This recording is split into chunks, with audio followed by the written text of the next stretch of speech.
আল্লাহ তাআলা কিয়ামতের কঠিন ময়দানে যেদিন স্বামী স্ত্রীকে চিনবে না, স্ত্রী স্বামীকে দেখে পালিয়ে যাবে, বন্ধু বন্ধুরে চিনবে না, পীর সাহেব মুরিদরে চিনবে না, মুরিদ পীর সাহেবরে চিনবে না, দলের কর্মী তার নেতারে চিনবে না, নেতা তার কর্মীরে চিনবে না, বন্ধু বন্ধুরে দেখে পালাবে। এই কঠিন মুহূর্তে সূর্যটা মাথার কাছে চলে আসবে, জমিনটা তামার জমিন হবে, আজকের জমিনের মতো নয়।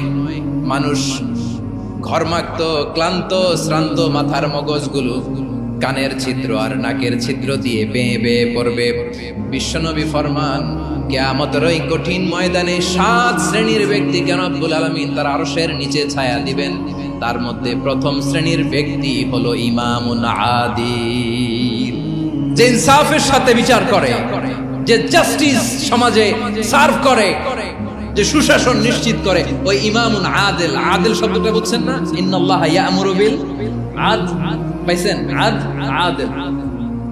7 শ্রেণীর ব্যক্তিকে আল্লাহ তাআলা সুশীতল আরশের নিচে ছায়া দিবেন, যেদিন তার দেয়া ছায়া ছাড়া কোনো ছায়া থাকবে না। এর প্রথম হচ্ছে ইমামুন আদিল, ন্যায়পরায়ণ শাসক। চিল্লায় বলেন সুবহানাল্লাহ।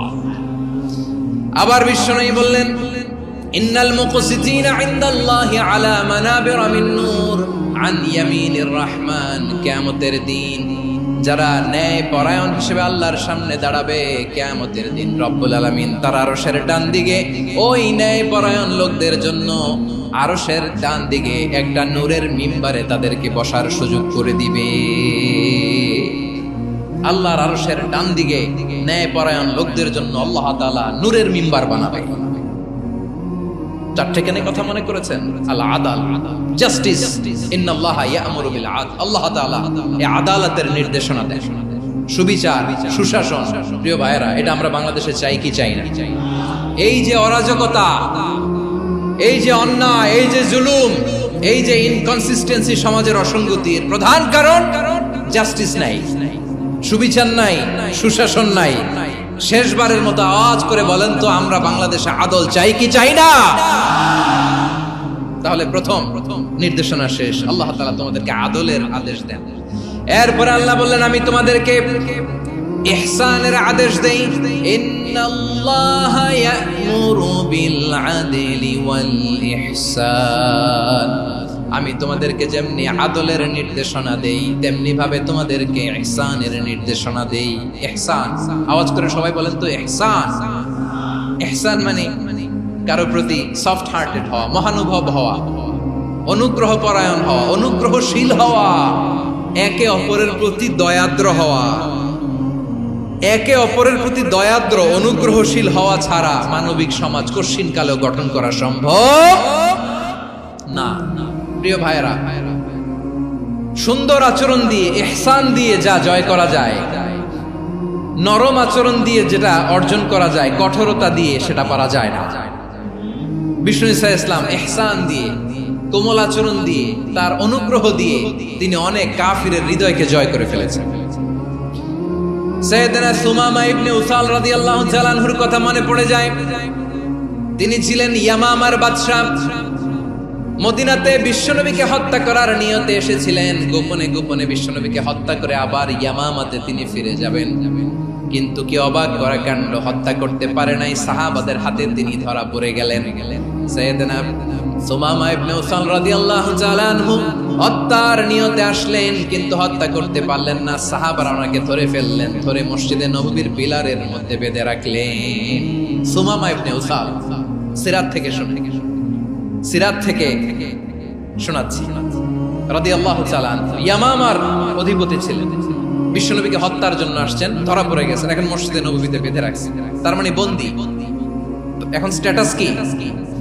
বন্দী, ক্যাপ্টিভ। বিষ্ণু ঈসা ইসলাম সাহাবাদেরকে বললেন, তার খোঁজ খবর নিও, সুমামা ইবনে উসালের খোঁজ খবর নিও। সাহাবারা বলেন, ইয়া রাসূলুল্লাহ, আপনাকে হত্যা করতে এসেছে, তার তো কঠিন ক্যাপিটাল পানিশমেন্ট হওয়া দরকার, কঠিন শাস্তি হওয়া দরকার। বিশ্বনবী বললেন, না, আমি যেটা জানি তোমরা সেটা জানো না, তোমরা সুমামার সাথে ভালো আচরণ করো। বিশ্বনবী সুমামার কাছে গেলেন।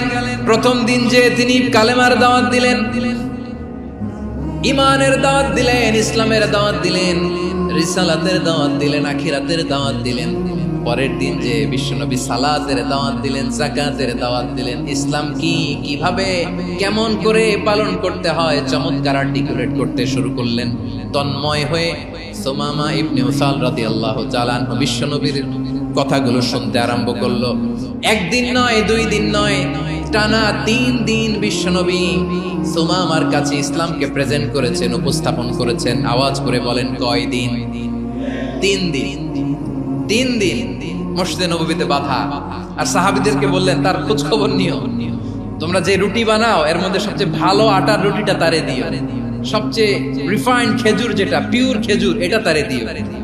আর বিশ্বনবী নিজের উট থেকে দুধ দহন করে ওনার বাড়ির এক কর্মচারীকে বলেছেন, দুধ দহন করে সুমামার জন্য নিয়েছে। সুবহানাল্লাহ পড়বেন না? সবাই তো অবাক, ইয়ামামা থেকে আসছে নবীকে হত্যা করতে, বিশ্বনবী দেখে তারে জামাই আদর করেন। একদিন নয়, 2 দিন নয়, টানা 3 দিন বিশ্বনবী এভাবে সুমামার কাছে যেয়ে যে ইসলামকে প্রেজেন্ট করতে আরম্ভ করলেন, ইসলামকে উপস্থাপন করতে শুরু করলেন। আর তাকে চমৎকার এন্টারটেইনমেন্ট, আপ্যায়ন দিতে আরম্ভ করলেন। টানা 3 দিন যখন ইসলামের দ্য বিউটিজ অফ ইসলাম, ইসলামের সুমহান বাণী, সৌন্দর্য তার কাছে উপস্থাপন শেষ, তাকে আপ্যায়ন শেষ, বিশ্বনবী বললেন সাহাবাদেরকে, যাও এবার সুমামার হাতের পায়ের রশি দুটো খুলে দাও। সাহাবারা তর্ক জুড়ে দিলেন, লা ইয়া রাসূলুল্লাহ, এমনটা করবেন না, তো ভয়ঙ্কর, ভয়ঙ্কর খুনি, কি জানি কি হয়ে যায়। বিশ্বনবী বললেন, না, তার হাতে পায়ের রশিগুলো খুলে দাও। সাহাবারা বিশ্বনবীর কথা মতো তার হাতে পায়ের রশিগুলো খুলে দিল। সুমামা মুহূর্তের মধ্যে মসজিদে নববী থেকে বের হয়, ইয়ামামায় ফিরে না যে মসজিদে নববীর পাশে একটা খেজুর বাগান ছিল, সেখানে চলে গেলেন। সেখানে একটা ছোট্ট কুয়া ছিল, কুয়ার পানি দিয়ে তিনি গোসল করলেন। সুবহানাল্লাহ পড়েন। কুয়ার পানি দিয়ে গোসল করে মসজিদে নববীর সামনে এসে বিশ্বনবী এবং সাহাবাদের সামনে দাঁড়িয়ে সাব্বাবা উঁচু করে বললেন, আশহাদু আল্লা ইলাহা ইল্লাল্লাহ ওয়া আশহাদু আন্না মুহাম্মাদান আবদুহু ওয়া রাসূলুহু।